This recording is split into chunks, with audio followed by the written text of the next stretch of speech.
बोला बोला शेरा वाली मैया की जय।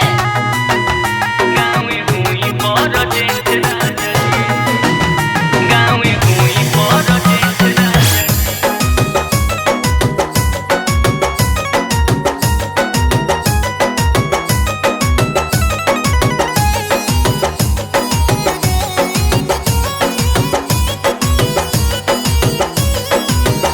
आइल नौमी नवरात करब दुर्गा माई के पाठ।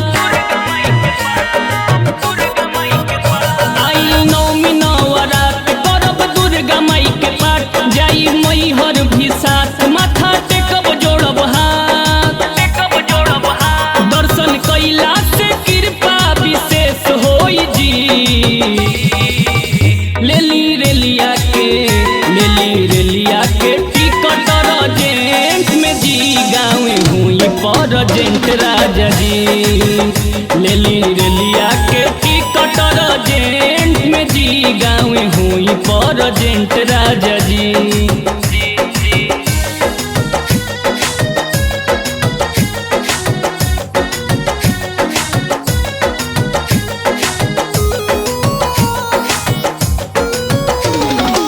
म्यूजिक बाय रविराज देवा।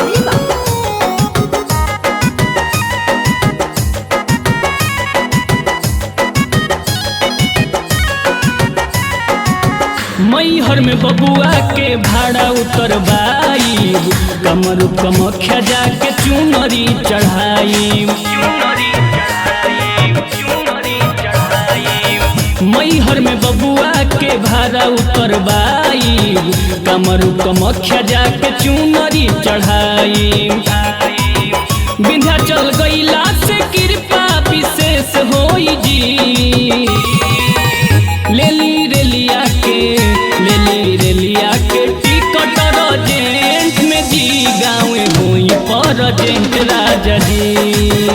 लेली रेलिया के टिकट रजेंट में जी। गाँव हुई परजेंट राजा जी। गाँवे हुई परजेंट राजा जी, गाँवे हुई परजेंट राजा जी।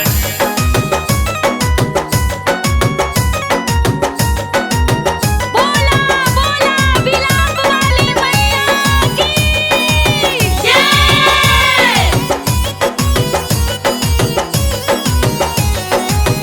पंडित जी के पुतवा से पाठ करवाई। हलुआ पूड़ी के भोगवा लगाई।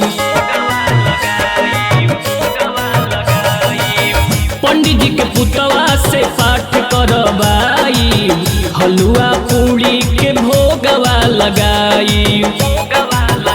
जागरण कैला से कृपा विशेष होई जी।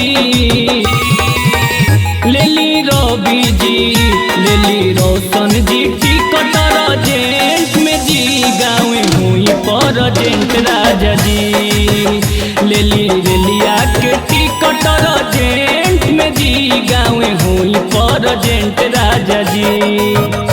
आइल नौमी नवरात करब दुर्गा माई के पाठ। जाई मैहर भी साथ माथा टेकब जोड़ब हाथ। दर्शन कैला से कृपा विशेष होई जी। लेली रेलिया के टिकट रजेंट में जी। गाँव हुई परजेंट राजा जी। लेली रेलिया के टिकट रजेंट में जी। गाँव हुई परजेंट